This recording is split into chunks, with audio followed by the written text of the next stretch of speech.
क्या चंद्रयान-3 और लूना 25 आपस में टकरा जाएंगे? दोस्तों, क्या यह सवाल आपके मन में भी है? यदि हाँ, तो चलिए चंद्रयान-3 और लूना 25 दोनों मून मिशन के बारे में अच्छी तरह जान लेते हैं। चांद तक पहुंचने की रेस में अब तक कई देश आ चुके हैं। 14 जुलाई को चंद्रयान-3 के बाद 11 अगस्त 2023 को रूस ने अपना लूना 25 मिशन को चांद के लिए रवाना कर दिया है। लगभग 47 सालों में रूस के पहले मून मिशन के तहत शुक्रवार को मून लैंडिंग क्राफ्ट लेकर एक रॉकेट प्रक्षेपित हुआ। रूस के वोस्तोचन अंतरिक्षयान से चंद्रमा के लिए लूना 25 यान को लॉन्च किया गया। 1976 के बाद रूस का यह पहला प्रक्षेपण है। रूस ने अपने मून लैंडिंग क्राफ्ट को चंद्रमा के दक्षिणी ध्रुव में लैंड कराने का फैसला किया है। रूसी अंतरिक्षयान को चंद्रमा के आसपास की यात्रा करने में लगभग 5.5 दिन लगेंगे। फिर 3 से 7 दिन यह सतह पर जाने से पहले लगभग 100 किलोमीटर की दूरी पर चंद्रमा की कक्षा में परिक्रमा करेगा। रूसी मून लैंडर के 23 अगस्त को चंद्रमा पर पहुंचने की उम्मीद है। इसी दिन भारत के भी चंद्रयान-3 के पहुंचने की उम्मीद है। दोनों देशों के यान की चंद्रमा पर लैंडिंग को लेकर लोगों के मन में कई सवाल उठ रहे हैं। दोनों लूनार मिशन एक दूसरे में हस्तक्षेप तो नहीं करेंगे? दोनों यान के आपस में टकराने का खतरा तो नहीं है?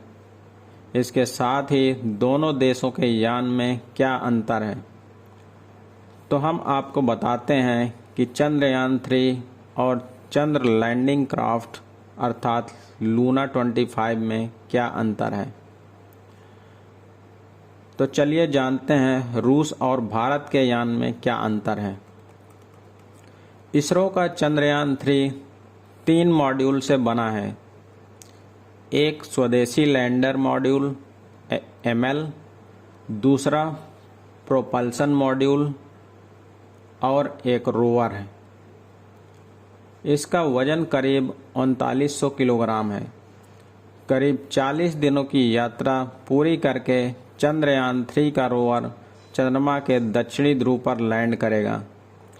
वहीं लूना 25 लैंडर का आधार 4 पैरों वाला है, जिसमें लैंडिंग रॉकेट और प्रणोदक टैंक लगे हैं। सौर पैनल, संचार उपकरण, ऑन बोर्ड कंप्यूटर और वैज्ञानिक उपकरण इसके ऊपरी डिब्बे में रखे गए हैं।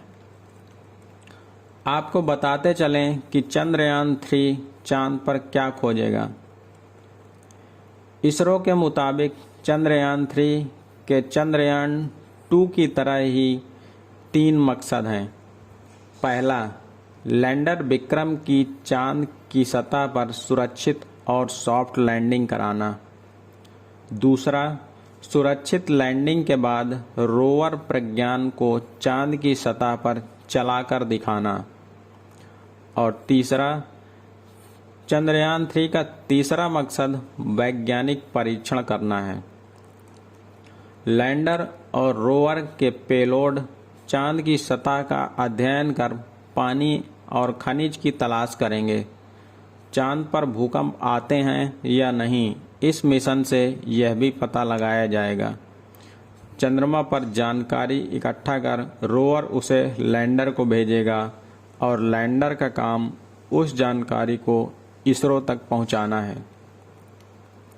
वहीं चंद्रमा के दक्षिणी ध्रुव को लेकर रूसी वैज्ञानिकों में विशेष रुचि रही है, जिनका मानना है कि स्थायी रूप से छाया वाले ध्रुवीय क्रेटरों में पानी होने की संभावना है। चट्टानों में जमे पानी को भविष्य के खोजकर्ता और हवा और रॉकेट ईंधन में बदल सकते हैं। लूना 25 लैंडर को चंद्रमा की चट्टान और धूल के नमूने लेने हैं। ज़्यादातर लोगों के दिमाग में ये सवाल होगा कि कहाँ होगी दोनों यान की लैंडिंग, कहीं ये दोनों आपस में टकरा तो नहीं जाएंगे। भारत और रूस के मून मिशन एक दूसरे को हस्तक्षेप नहीं करेंगे, क्योंकि उनके पास अलग अलग लैंडिंग जोन की योजना है। चंद्रयान 2 की तरह ही चंद्रयान 3 का मकसद चंद्रमा के दक्षिणी ध्रुव पर सॉफ्ट लैंडिंग करना है। चंद्रमा के दक्षिणी ध्रुव पर अब तक कोई देश नहीं पहुंच पाया है। दक्षिणी ध्रुव पर चंद्रयान 3 का विक्रम लैंडर सॉफ्ट लैंडिंग करने के साथ ही भारत ये कारनामा करने वाला पहला देश बन जाएगा। वहीं लूना 25 का प्राथमिक लैंडिंग स्थान चंद्रमा के दक्षिण पश्चिम ध्रुव के पास है। उम्मीद है विज्ञान एवं ज्ञान से भरी यह जानकारी आपको पसंद आई होगी। कृपया चैनल को जल्द सब्सक्राइब कीजिए और चंद्रयान 3 और लूना 25 दोनों मून मिशन की जानकारी प्राप्त करते रहिए। धन्यवाद। जय हिंद।